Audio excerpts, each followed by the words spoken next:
안녕하세요. 도지선생의 주식이야기의 도지선생입니다. 2020년 6월 1일 특징주 분석인데요. 오늘 가지고 온 종목은 모나미를 가지고 왔습니다. 모나미 같은 경우 오늘 장 시장에서 장 중에는 29.89%까지 상승을 하였다가 종가는 25.7%로 시장에서 이렇게 강하게 상승했던 종목인데, 이 종목이 이렇게 시장에서 강세를 보일 수 있었던 이유에 대해서 한번 이야기해 보도록 하겠습니다. 우선 먼저 기업 정보부터 알아보도록 하겠습니다. 이 모나미 같은 경우는 이제 코스피에 상장한 회사고요. 섹터는 화장품, 의료 완구라고 나오는데 그냥 의료 완구라고 보시면 좋을 것 같습니다. 그러니까 학용품 만드는 회사 모나미 맞거든요. 이 회사 같은 경우는 이제 문구 산업 부분과 이제 컴퓨터, 소모품 사업 부분을 하고 있는데요. 이 동사 같은 경우는 이제 실적을 한번 확인해 보게 되면 2017년부터 2019년까지 매출액 부분은 큰 폭의 뭐 증가도 없었고 전년 대비해서 좀 감소하는 모습을 보였고요.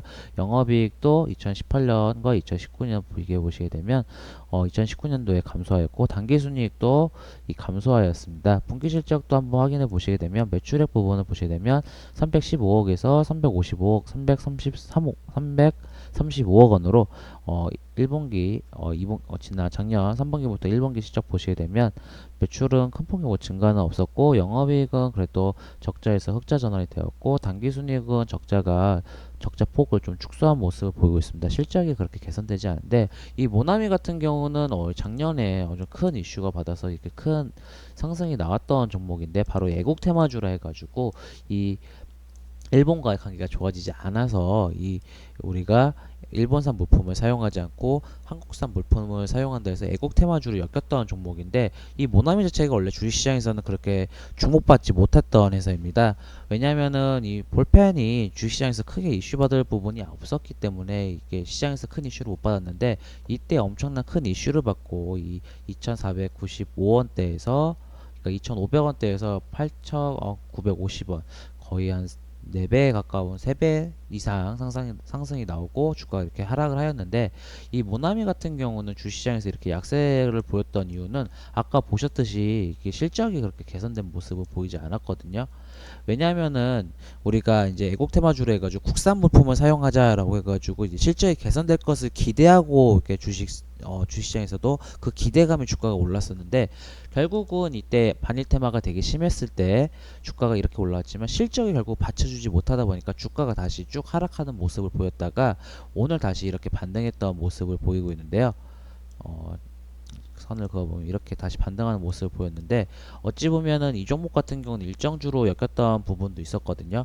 왜냐면은 이 지소미아, 일본과의 관계에서 지소미아가 원래 이제 이 5월 31일까지 일본에서 이 답변을 줘야 되는데 일본에서 답변 자체가 무의미했습니다. 그러니까 무성의했다라는 답변을 줬기 때문에 어찌 보면은 이 반일 테마에 다시 한번 그 섹터에 돈이 들어올 수밖에 없었다라고 보시면 좋거든요. 근데 대장주 역할은 그전에는 이제 모나미와 뭐 신성통상, 뭐 남영비비안이 있었는데 오늘은 모나미가 제일 강했습니다. 지금 보시게 되면 이 신성통상 같은 경우는 이제 우리가 이제 의료 관련주로 해가지고 일본산 유니클로를 대신해가지고 우리가 탑10을 이용한 데에서 이 신성통산도 보시게 되면 이렇게 오늘 장중에는 24%까지 상승을 했었던 모습을 보이고 있고요. 그리고 이제 속옷 해가지고 이제 남영비비안이 또한 이 애국 테마주에서 주가가 똑같은 모습으로 이렇게 오늘 상승했던 모습을 보이고 있습니다. 그리고 또 하나 이제 하이트진로 홀딩스라 해가지고요. 이제 우리가 이제 일본 아사히 맥주나 다른 맥주를 안 먹고 해서 주가가 오르는데, 이 하이트진로 홀딩스는 좀 다른 애국 테마주와 다르게 주가가 강하게 상승했던 이유는 아무래도 이 하이트진로 홀딩스에서 나왔던 이 테라 그리고 진로이즈백 자체가 실적이 좋아지다 보니까 다른 애국 테마주 보시게 되면 모나미나 신성통상이랑 남영비비안과 다르게 주가가 이렇게 우상향하는 모습을 보이고 있습니다. 이게 항상 이렇게 테마주 같은 얘기를 할 때 제가 항상 실적을 얘기하는 부분을 보이게 되면은 지금 이렇게 보시게 되면 똑같이 차트가 만들어졌죠. 아무래도 애국 테마주로 같은 섹터로 엮였던 종목인데 결국은 이렇게 실적이 받쳐주지 않으면 항상 이렇게 같은 모습을 만들 수밖에 없다라고 보고 있습니다.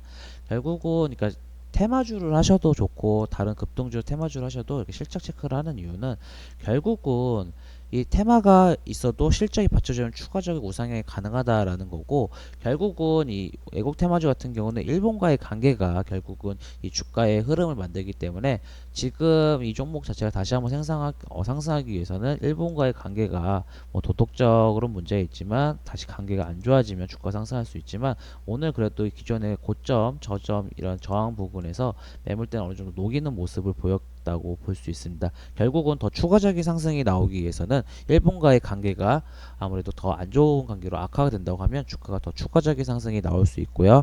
그리고 일본과의 관계가 다시 조금 어느 정도 대화를 나누는 유화적인 제스처가 나온다면 주가가 좀 하락할 수 있다는 부분이 있기 때문에 꼭 뉴스도 체크해 보시면 좋으실 것 같고요.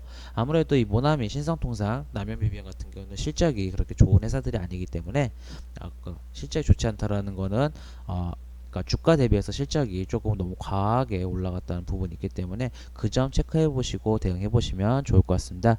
이 영상이 도움이 되시고 만족스러우시다면 구독, 좋아요 부탁드리겠습니다. 지금까지 도지선생의 주식 이야기의 도지선생이었습니다. 감사합니다.